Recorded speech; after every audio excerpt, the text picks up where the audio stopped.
నా దగ్గర అయితే చాక్లెట్ ఉన్నది. ఇంకా దాంతో అయితే చాక్లెట్ ఐస్ క్రీమ్ అయితే చేసేసుకుందాం. అది కూడా ఏ పాలు వాడకుండా ఐస్ క్రీమ్ అయితే చేసేస్తున్నాను. ఎండలు ఎలా ఉన్నాయంటే చాక్లెట్లు అలా బయట పెట్టడం డబుల్ బాయిలింగ్ మెథడ్ లేకుండానే కరిగిపోతుంది అనమాట. ఆమ్లెట్ వేసిన ఆమ్లెట్ అయితే అయిపోతుంది, అంత బాగా కాసేస్తుంది ఎండలు అయితే. ఇక్కడ నేను క్రీమ్ కోసం అని చెప్పి మనం తోడు పెట్టుకున్న పెరుగు అయితే ఉంటుంది కదా, దాని అయితే వడగట్టేసుకుంటున్నాను అనమాట. లైట్గా వాటర్ అంతా వచ్చేసిన తర్వాత కొంచెం గుజ్జు అయితే ఉంటుంది కదా, దాన్ని తీసుకుందాం. మీ దగ్గర యోగర్ట్ ఉంటే యోగర్ట్ అయితే వేసుకోండి, ఇంకా చాలా బాగుంటుంది. నేనైతే బిస్కెట్ని పొడి చేసుకున్న హ్యాపీ బిస్కెట్ని మిక్స్చర్ లాగా చేసేసుకొని అయితే అడుగున బేస్ కింద అయితే వేసేసుకున్నాను. దాని మీద మనం వడకట్టేసుకున్నాం కదా పెరుగు గడ్డగా, దాన్ని కూడా వేసేసుకున్నాను.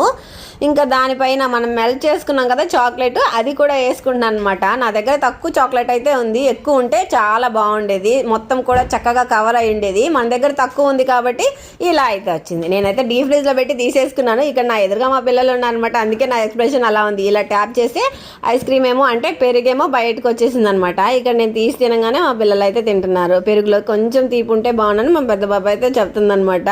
మొత్తానికి బాగుందంట.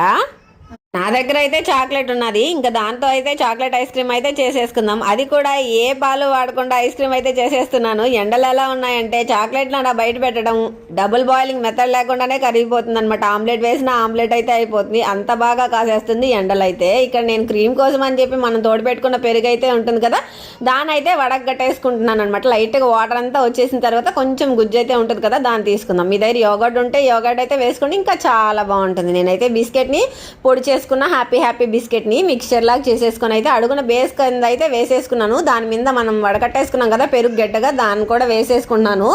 ఇంకా దానిపైన మనం మెల్ట్ చేసుకున్నాం కదా చాక్లెట్, అది కూడా వేసుకుంటున్నాను అనమాట. నా దగ్గర తక్కువ చాక్లెట్ అయితే ఉంది, ఎక్కువ ఉంటే చాలా బాగుండేది, మొత్తం కూడా చక్కగా కవర్ అయి ఉండేది. మన దగ్గర తక్కువ ఉంది కాబట్టి ఇలా అయితే వచ్చింది. నేనైతే డీప్ ఫ్రిడ్జ్లో పెట్టి తీసేసుకున్నాను. ఇక్కడ నా ఎదురుగా మా పిల్లలు ఉన్నారనమాట, అందుకే నా ఎక్స్ప్రెషన్ అలా ఉంది. ఇలా ట్యాప్ చేసి ఐస్ క్రీమ్ ఏమో అంటే పెరుగేమో బయటకు వచ్చేసింది అనమాట. ఇక్కడ నేను తీసి తినగానే మా పిల్లలు అయితే తింటున్నారు. పెరుగులో కొంచెం తీపి ఉంటే బాగుందని మా పెద్ద బాబు అయితే చెప్తుందనమాట. మొత్తానికి బాగుందంట.